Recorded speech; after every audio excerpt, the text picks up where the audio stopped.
Hi everyone, thanks for joining me. Today I'm going to show you how to make this glasses case using HeatnBond Fusible Fleece, HeatnBond interfacing, and these cute fabrics from Windham Fabrics. I'm going to use my Cricut Maker to cut out the fabrics, but you can easily cut this pattern out by hand. So let's get started. The first thing we're going to need is 2 pieces of fabric. If you're cutting these with your Cricut, you want them to be about 5 by 19 inches.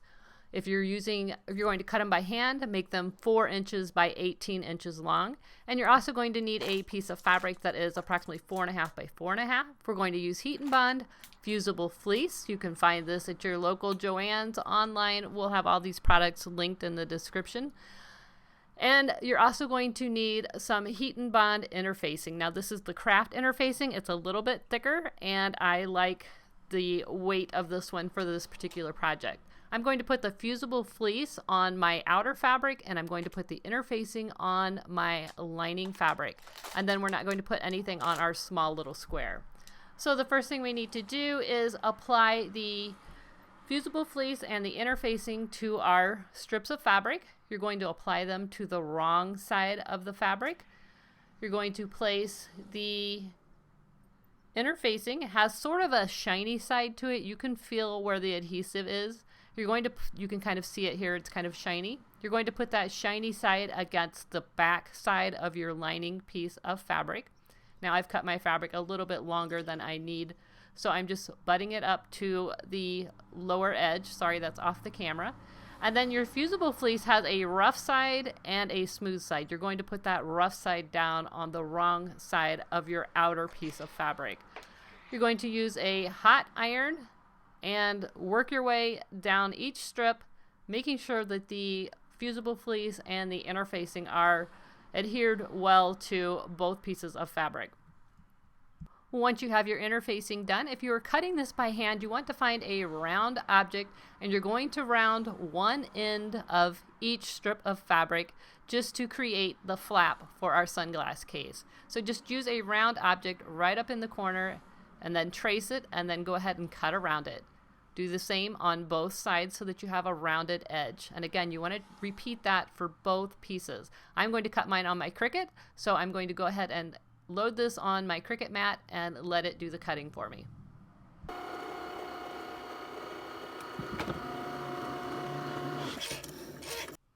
Once you have all of your pieces cut out, you should have 2 pieces that look something like this and a 4 by 4.5 by 4.5 square.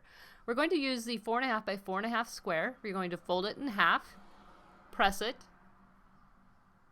and then you're going to open it and fold the outer edges into that center line, sort of like you're making a bias binding. And then we're going to fold that in half once again. And this is going to form the strap that holds the flap down on the sunglasses case. You're going to take it over to your sewing machine and stitch right along both edges. Once you've stitched down both of the long edges of your tab, you're going to grab your outer piece of fabric and fold it up approximately like I have it here in the video. My fold up is about 7 inches from top to bottom. I'm just double checking that my flap's going to be long enough.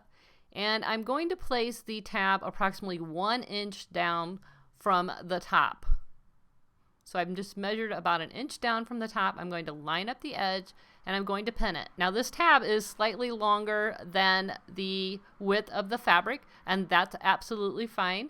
But you want to make sure that you line up edge to edge. The extra fabric should be in the middle, sort of puckered up. When you sew this down, you want to make sure that you sew the edges flush with the edge of the fabric. And again, it's about 1 inch down from the top. So go ahead and stitch right along that edge, 1 inch down from the top, and you're going to just sew right along that edge. Okay, so it should be looking something like this. You can tell I have the extra fabric right there in the center. That is exactly what you want. And I'm just going to pin this out of my way for a moment. Now you want to line up your lining fabric and your outer fabric right sides together, and you're going to clip. Now once you have the spot where you sewed that tab on in place, make sure you remove those pins before you sew this together. but I'm keeping the pins in there just until I get it clipped so that I can make sure I don't get any of that extra fabric in the edge where I'm going to be sewing. So go ahead and clip it all the way around. It should line up exactly.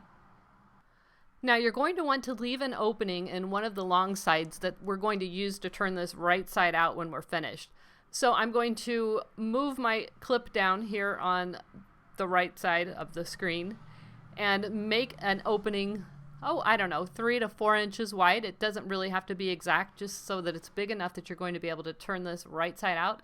And I'm just going to make that marking with a couple of straight pins just to remind me where to start and stop sewing.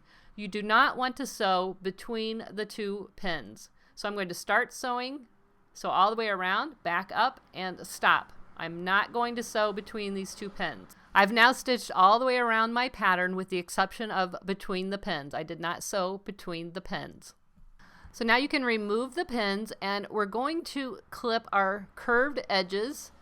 If you have pinking shears, this is a great place to use them. You're just going to trim off that seam allowance. If you don't have pinking shears, just use your regular scissors and just clip a few notches around those curves, and that's just going to help it make a more rounded curve when you turn this right side out.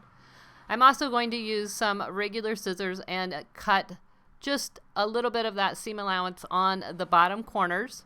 And again, that's just going to give us a more square turn once we turn this right side out.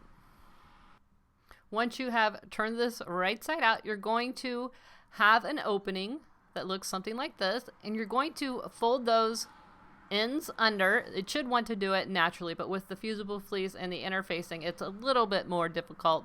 So take your time, fold them under, and then you're going to clip that closed.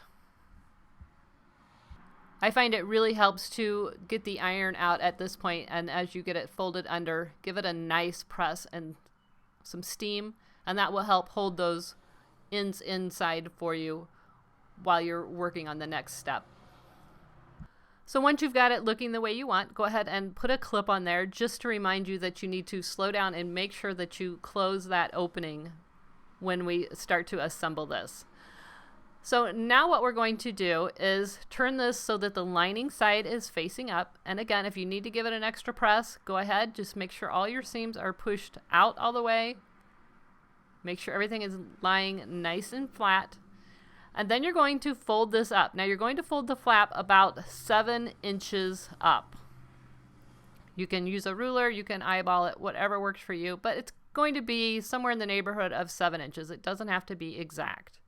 Once you have it in place, finish clipping it, and then you're going to take it over to your sewing machine and you're going to sew all the way around, up and over the flap and back to where you started. Make sure when you sew over the strap, again, that extra fabric is in the middle of the case and not in your seam. Now it's time to give yourself a pat on the back. You just made a sunglass case. You just throw your glasses in, tuck them inside the little flap, and there you go. If you're a Cricut user and you would like this file, I'll have it linked on my blog post over on my blog at LoriNunemaker.com. I hope you guys enjoyed this video. I think it's going to be a really fun little gift idea, and who doesn't need an extra glasses case for the car, for your desk, or your purse. Thanks so much for watching, and I'll see you guys next time. Bye-bye.